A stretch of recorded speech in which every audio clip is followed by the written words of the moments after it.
Simple interest. This is the first lecture in a series of lectures on mathematics and finance. The easiest one of those is going to be on simple interest. So I'm going to start with a few definitions of the variables that you're going to see very commonly in this section. First, let the capital P letter stand for principal. And if you're not familiar with that term, the principal means the original amount of money that you're investing. The little r in general is going to stand for an annual interest rate. And usually that interest rate, when we refer to it as little r, is usually already written as a decimal. It needs to be written as a decimal as opposed to as a percentage when you use it in the formula that you're going to see it in next. And then we're going to have a little t, which is going to denote time, and that time is going to be in years.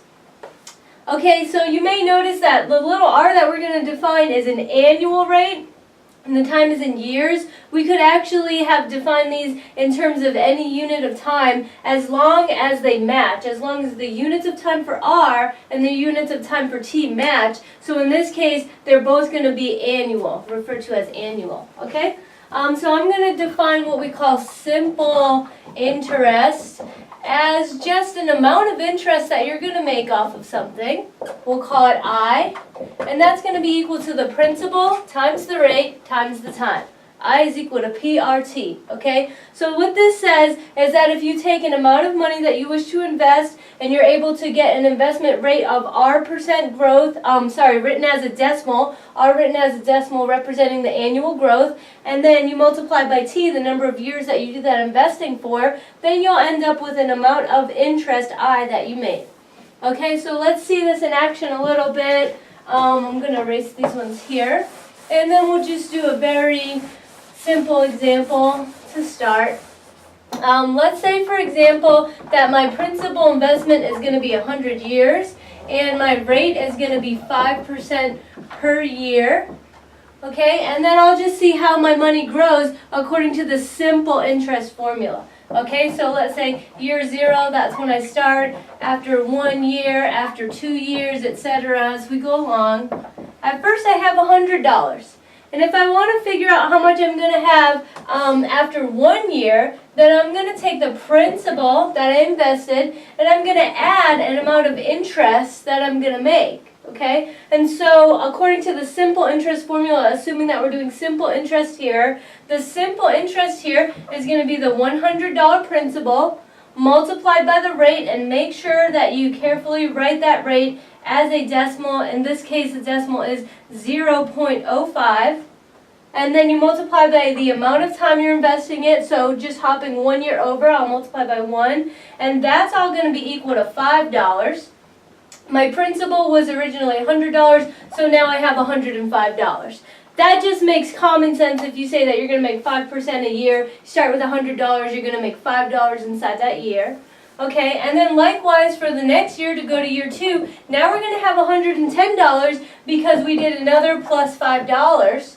Okay, and if we wanted to do it again to year 3, then we're going to have $115 because we have another plus $5. Okay, so each year that we go along, we just add 5 more dollars.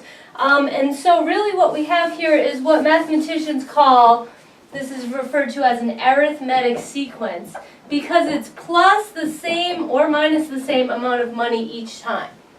Okay, so the amount of money that we're adding each time we refer to as the common difference. So here the common difference is $5. That's the amount of money we're adding each time. And when you have a sequence like this, now a sequence is just a fancy word for a list of numbers, a numerated list of numbers. 100, 105, 110, 115. There's something that each one of these pairs has in common, and that is that the difference is always 5. So that's why we say the common difference is 5. And when a common difference exists, this is known as an arithmetic sequence. Okay, so there's a lot that we can talk about for arithmetic sequences, but I'm just going to keep it at what's applicable here in business math for now. Okay, so an arithmetic sequence is a sequence of numbers such that you're always either adding or subtracting the same common difference. Okay? Alright, so actually if you want to call it an arithmetic sequence, you're going to see that simple interest here, the amount of interest that you make per year, is that common difference, okay? But oftentimes we don't want to know just what the interest is. What we're really after is what is the future value of an investment. And that's what we're going to talk about next. Remember, the original investment is denoted as P, the principal amount. And then the future value of that investment, you're going to see this terminology a lot. This means how much is it worth after a certain amount of time. Often we're going to denote that as S.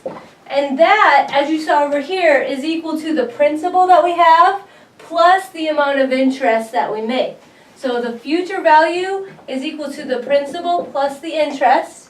And then what we see is we got a formula for interest right up there. So plugging in what that is, we have P plus PRT. And then if you like, you could actually even factor out the P from that and get the equation that the future value of your investment under simple interest is going to be factoring the P out of here. This is 1 times P and then RT times P. And this is just a nice little formula for the future value with simple interest. Okay.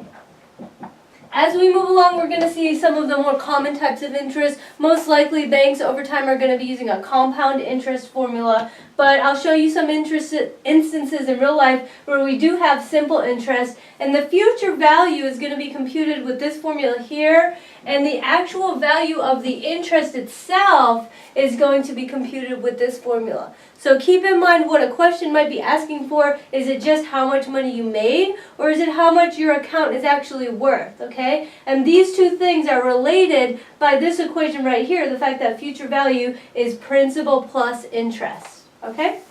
Let's go into some examples of this simple interest. Now, when this gets all mixed together with the other types of interest that we're going to find, keep in mind that the key word for these problems is the word simple. That's the key word, as opposed to compound interest. These are simple interest problems. For example, let's say that we invest $2,500, and that's invested over 5 months. Okay, at a simple interest rate, simple annual interest rate of maybe 8%. So what is the future value? This is a very common type of question. You're given some sort of account and some way that they're going to calculate interest for you. How much is it going to be worth after a certain amount of time? Okay, so right off the bat, you might want to start practicing these problems right away and pause the video here and just see if you can use those box formulas over there to somehow figure out what the future value of this $2,500 would be over 5 months. Go ahead and try it out now. Okay, so let's see what you guys are doing, possibly picking this formula down here for future value S, and then starting to plug in the things. For example, the principals, the original amount invested, then we put a plus. And remember, when we do the R, here the 8%, this is the simple annual interest rate as a percent. And before I said that it was as a decimal. So this one as a decimal is going to be 0.08, so 0.08 there. And then you see we need to multiply the R by a T. And if you did try this yourself, I wonder if you caught this. The time here is in months, but you have to have it in years. So before you plug in this value of T here, you have to turn it into 5 over 12 because that's the amount of years you have. It's 5/12 of a year, that's 5 months, okay? And then once you get all that, then you just churn it out, and you should have got that the future value of that investment is $2,583.33, rounded up to the nearest cent. Okay, and the question was, what is the future value? And the answer is, this is the future value. If the question was, how much interest was made, then the answer would be, the amount of interest made is the future value subtracting off the principal. You see, because the future value and the principal are related by this equation up here. So if you would just want to know the interest, you can always use that formula, solved for the interest, to say that the interest is a future value minus the principal. So you can see we made $83.33, rounded up to the nearest cent, in interest itself. Okay, so now I'm going to show you some common uses of this.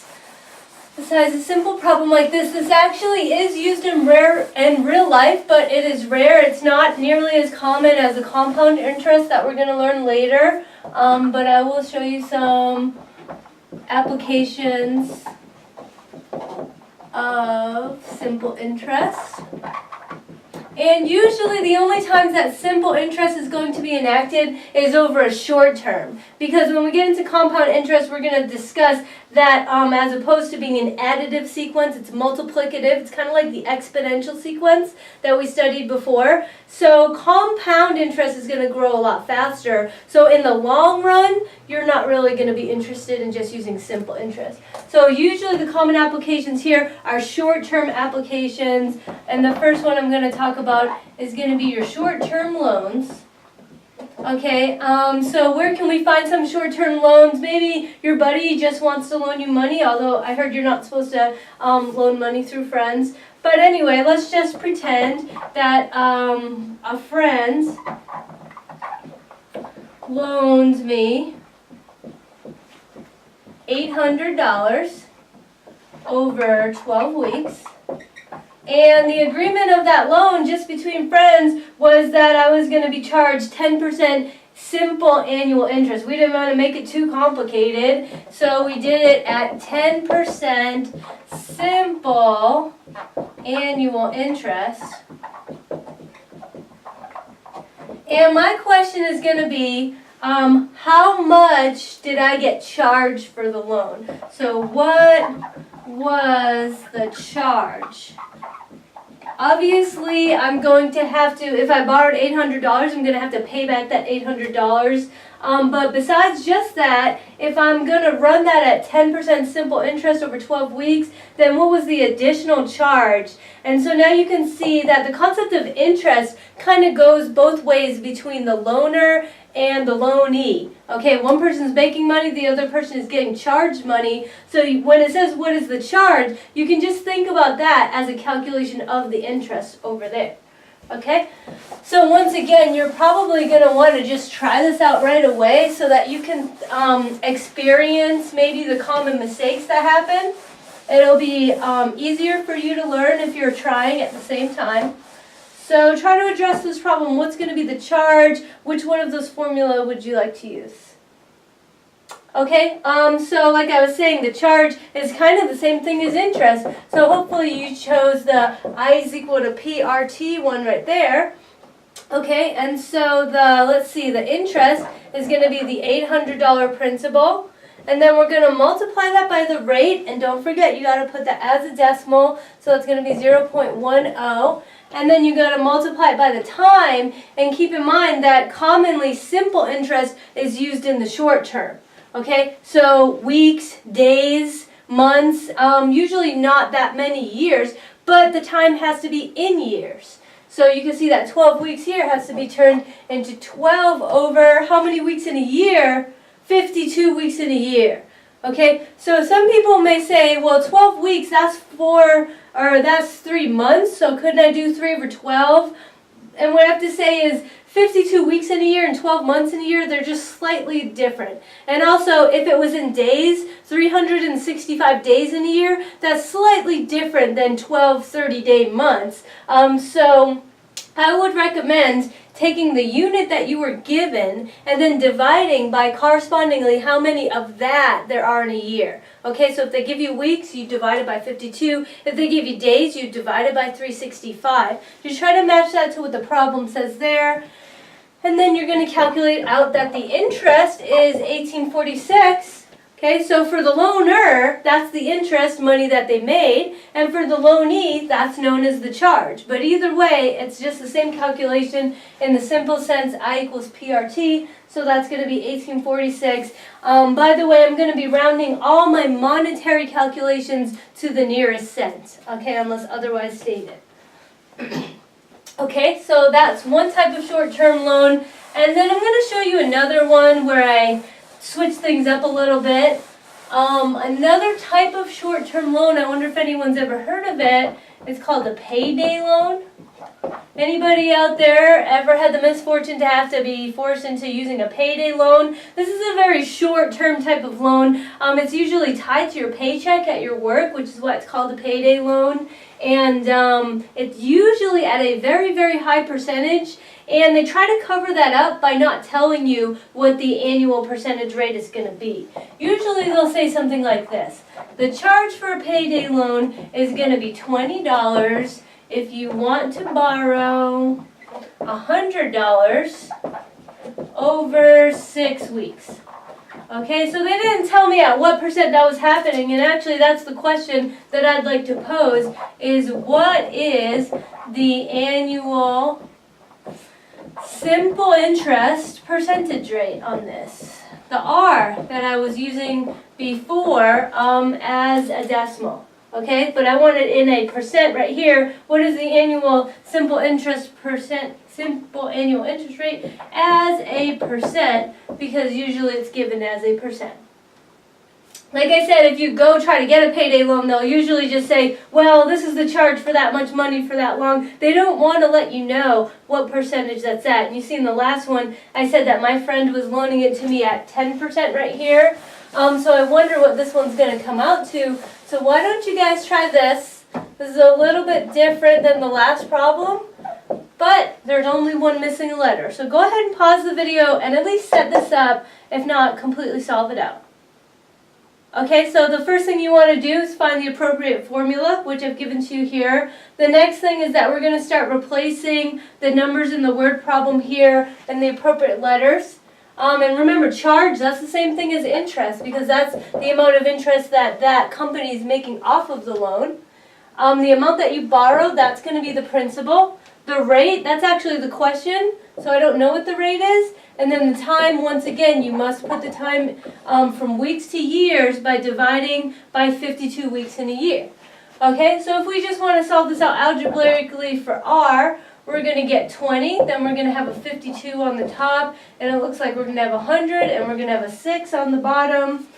And all together, I'm going to get 1.7333, and you'll see that as a repeating decimal. Okay, so if you got to this stage, did you answer the question? What is the annual simple interest rate as a percent? If you got 1.73%, you would think, well, that's a lot cheaper than my friend. That's an even better deal. But actually, that's not a percent. That's the problem with it. Is this is the one which is as a decimal, so that means it has not been multiplied by 100% yet. And when you do that, you see the trick of it is actually that they're charging you 173.33% as the annual simple interest percentage rate. If you actually go out to see how the payday loans are really operating in real life, they can be exorbitant rates, even 3 or 4 or 500% a year once you translate their little charge that they claim into the actual rate.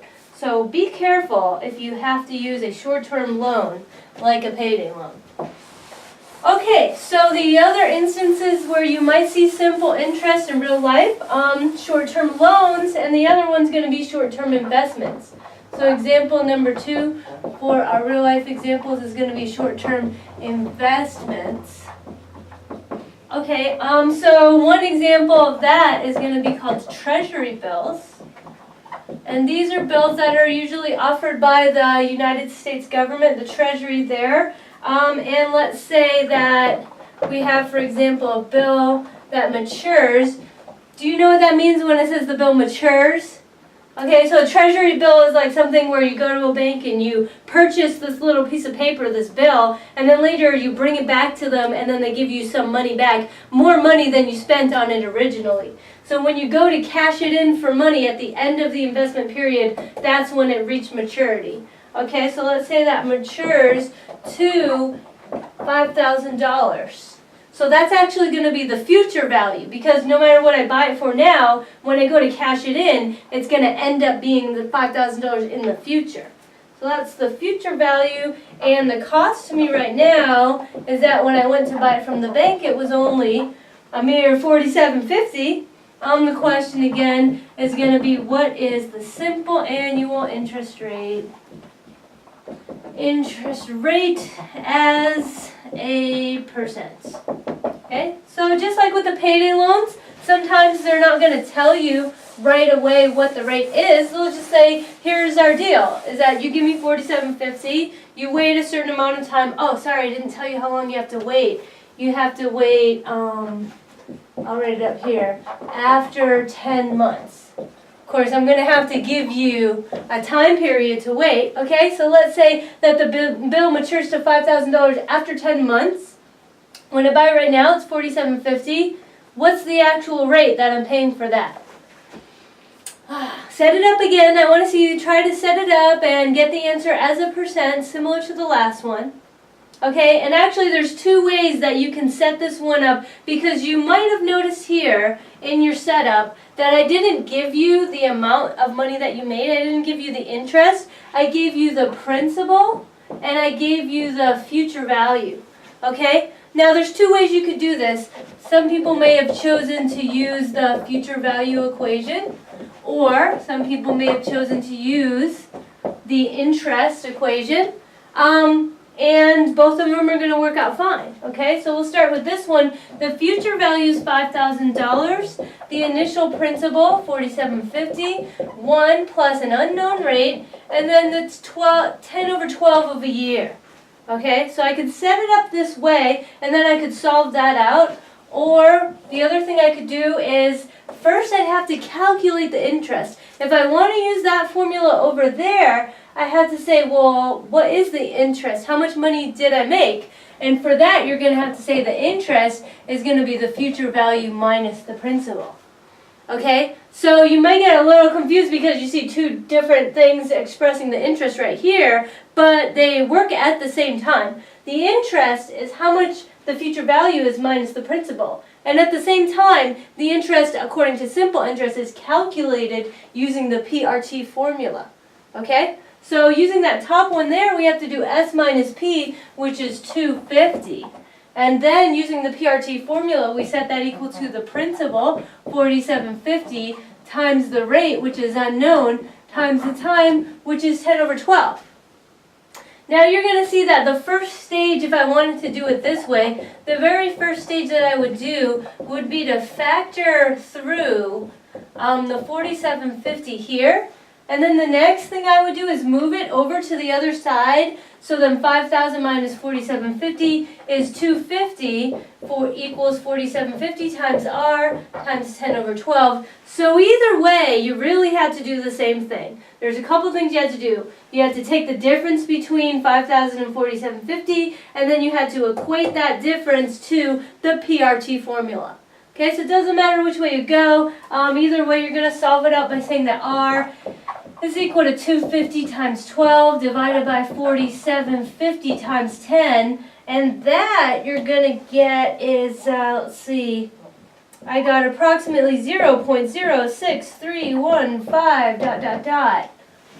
Okay, but remember, if the answer is supposed to be as a percent, then when you get that out of the formula, because you have to put it into the formula as a decimal, it's always going to come right back out at you as a decimal. So then you have to answer in terms of a percent. Let's say we want to round it off to 1 decimal place, multiply by 100, and then round it off according to the instructions. Okay, so the answer is 6.3% there.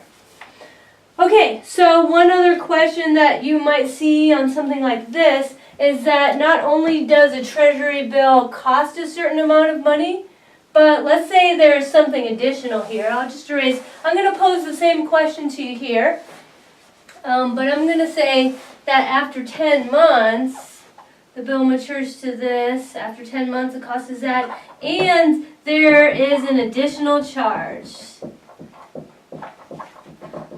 And this is something that they might do to you when they have you purchase the actual bond, is that not only do you have to pay the principal value, the investment value, $47.50, but there's an additional charge, let's say, of $20 to buy the T-bill. Sometimes these are referred to as T-bills. Okay? Now I want to ask the same question. What is the simple annual interest rate as a percentage if I have to invest my $47.50, but I also have an additional $20 charge? Okay, so some of this is going to stay the same, so I'm not going to erase all of this. The question is, what should I do with that new information? And the T, let's say the time is still 10 over 12 years. It's the same 10 months. I'm still searching for the R. Something's going to change in this equation here because I had to spend an extra $20. What do you think I should do with the extra $20? Okay, the easiest thing for you to do is just say, well, you know what's going to happen here is actually I'm not going to make $5,000. I'm going to make $20 less than that. So I'm actually only going to make $49.80. Okay? Or if you like to do it the other way, you might remember that before I said that I made $250 off of an investment of $47.50 times R times 10 over 12. But not so anymore. I'm not making $250. Now with the $20 charge, I'm really only going to make $230 off of my $47.50 times my R times my 10 over 12. Okay, and the reason that I'm not going to put the $20 into this amount is because that amount is not going to get a calculated amount of interest. And that's just a little bit of a technicality. The cost, if they want to lump in an additional charge, that's just like a purchase charge. But then the cost, whatever they say, is going to be the amount principal that you invest, and that gets interest calculated on it. Okay, so I just took it off of the interest there, and so either way you slice it, you're going to end up getting that R is going to be 230 times 12 divided by 4750 times 10, rounds it off to two places. We're going to get 0.05811, and that's going to be as a percent, 5.8% rounded off to one decimal place. Okay, so those are just some examples. Oh, I've got one more example actually of another real life situation. And again, this is not nearly as common as compound interest, but another type of short-term investment is called a certificate of deposit, or a CD.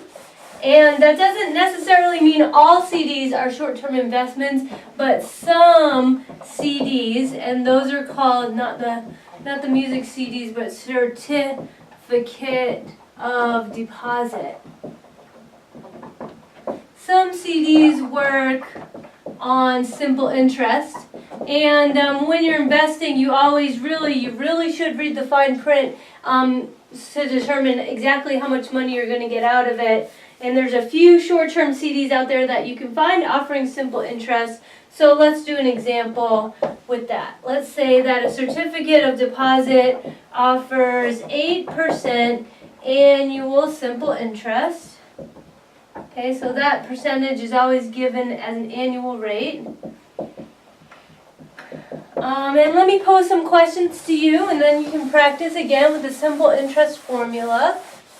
Okay, so let's see, how about how much should I invest? This is a good question. How much actually should I invest to end up getting $10,000 in 2 years? Okay? That's a good question, because before I was saying let's invest so much and then how much would it be worth, but usually for your budgeting, sometimes you know how much money you want to get in the end. And you know how long you want to wait, but how much do I need right now so I can have $10,000 in 10 years? Go ahead and pause the video and try to figure that one out. Okay, and hopefully you chose to use the future value formula this time, because that is going to be a future value question, so I can get that much total. Hopefully you understood that, not just that much in interest, but that much total. So that's $10,000 times an unknown principal plus 1 times the rate as a decimal times the time. This time the time's already in 2 years, so times 2. And that is all going to work out to be P times 1.16, okay? So then we just see that P is going to be $10,000 divided by 1.16, and the answer $8,620.69. Rounded to the nearest cent. That's how much money I would need if I'm willing to wait 2 years in order for that investment to grow to $10,000 at 8%. Any real investors out there watching this video, then you may know that this is a really high percentage. And usually your short-term CDs are going to be more like 0.8%. So be really careful when you turn your percent into a decimal. Sometimes your percentage is actually less than 1. So it already has a decimal in it. You still have to divide by 100 no matter what you're given as a percentage. Okay, so that's one example. And then let's stay with these same stipulations, but pose another question. So we've already solved for future value. Then you just saw me solve for principal. We've actually solved it for rate. One more thing we could solve it for is time. And that would be a question of how long. So this would say, how long does it take for $1,000? How long would it take for $1,000 to be worth $1,200, to grow into $1,200? And I also could have posed this question in a similar manner if I said, how long does it take for if I was investing $1,000 to make $200 in interest? I could have said it that way, but instead I said to be worth this much, and so that's going to be the future value. Okay, so go ahead and try to solve this one out. See how long that takes. I mean, how long does it take for it to be worth that much money? Okay, so let's see, $1,200. Like I said, that's the future value. $1,000, that's the original principal, plus 1 times 0.08. And this time I don't know what the t is. But I could just place the t there, solve out for it, and keep in mind that that t is going to be in the units of years. Okay? So what was your first step over here? What did you choose to do? There's two things. You could factor this through and then subtract, or if you like, you could actually divide both sides by 1,000 and get 1.2 is equal to 1 plus 0.08t. Okay, then you could subtract 1 from both sides and get 0.2 is equal to 0.08t, and then you could get t is equal to 0.2 divided by 0.08. And then what will we get from that? Let's see, I got 2.5 years. Is that what you guys got? Anybody out there really doing these? I hope so. I hope so. Because it really helps if you're hands-on with these videos and you actually pause it and try to do it yourself. Please do that. Okay, if you are doing that and having fun with it, maybe even a little bit of fun, you might like this next one. This is going to be the last example for the simple interest video, and this is going to be a little puzzle, okay? Alright, let's set up this puzzle problem for you, and then I really would like you to try to solve it out given everything that you've learned here. Let's say I had a 12-month CD. Okay, so I bought a certificate of deposit that was going to mature in 12 months. It was a fixed term investment, and I bought it for $4,000. Okay, and it was at 6% simple annual interest. Okay, so that was the terms of my 12-month CD, but then I had a problem. I was going to wait the full 12 months, but then after 9 months, I really needed that $4,000. Okay, I really needed that money. So after, or let's say that 3 months before the CD matured, I needed the money. If you guys have ever actually looked into CDs or invested in them, you may know that oftentimes certificate of deposits here, they come with a fixed term, like for instance 12 months. And if you want to get your money out before that fixed term, if you're not able to wait, then there's going to be a penalty, sometimes kind of a severe penalty, and you may end up even losing money instead of gaining it, depending on the terms of that investment. Okay, so you really don't want to pull out your money from the CD. But 3 months before the CD matured, I needed the money. So what did I do? I went to my friend, okay? So my friend, my buddy who loans me money, loans me the money at 10% simple interest. Okay, so my buddy here gives me loans oftentimes, but he still says that there's going to be a little bit of interest on that. So he wants 10% simple interest on what you're going to see is a 3-month loan. And then what he's going to do, my friend, is when the CD matures, he's going to keep the CD. Okay, so my friend loans me the money at 10% interest and gets the CD when it matures. And the question is, how much does he loan me? How much does he loan me? Okay, how much does he loan me so that it's going to be even Stevens, really? He's going to loan me a certain amount of money now. And then what we want to do here is say that how much money is he going to loan me so that calculating 10% interest over the 3 months that he gives me that loan, when the CD matures and he gets the CD out, the future value that the CD is going to be worth, I will have paid him back exactly 10% interest over 3 months of what he loaned me. This is why I call it the puzzle problem, because it's a little bit puzzling, okay? But the question is, X is equal to the amount that the friend loans. Okay, and what we want to do in this is we want the future value of the loan to equal the CD maturity value. That's what I meant, that it's going to be even Stevens. Okay, he's going to loan me exactly the calculated amount of money such that when he goes and gets that CD out of the bank, and it's not going to be worth $4,000. It's going to be worth however much $4,000 makes at 6% annual interest, simple interest over 12 months. And then for 10% interest over 3 months, that's the future value of the loan. Those two things have to be equal. Okay, so let's try it out. Pause the video, try to set it up, see how far you get, and then I'll show you what my logic was. Okay, hopefully you got something here. What I would really think that you'd be able to get at first, at least, would be what's the CD maturity value, okay? So if you're feeling really stuck on this problem, you had no idea where to go, I really want to push you to try again. Just try to get this side, okay? Pause the video, try to figure out how much is the CD worth after 12 months. Okay, because that's going to be the future value formula.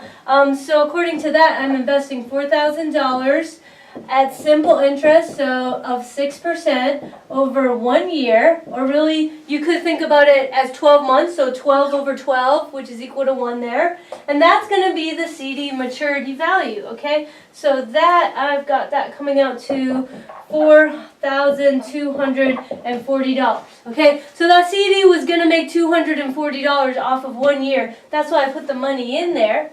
And now the question is, what was an expression for a loan over 3 months? So if you didn't get this part here, I still want to encourage you to fill it in. Write down an expression for a loan of X dollars at 10% over 3 months. Okay, that's what you're going to put on that side. So go ahead and try that. Okay, so remember I'm calling X the amount that I loaned, and really this expression here that I'm looking for is the same thing over there. It's going to be a future value type of thing, where that's the principal, and then it's 1 plus 10% over 3 months, so that's 3 over 12, and that's going to be equal to 4240. Okay, so now you see that really the hardest part of this question is the setup of the equation, but once you get the setup here, you can see that you will be able to solve out for X. And how you're going to solve this for X is that X is going to be equal to the 4240. Okay, so we can just get this number over here and divide that and say X is equal to 4240, and then you just divide that out by whatever 1 plus 0.3 over 12 is, and then you should get, oh sorry, here I'll give you this over here. This is 1.025 is what that fractional sum turns into, And then we get x is equal to 4136.59.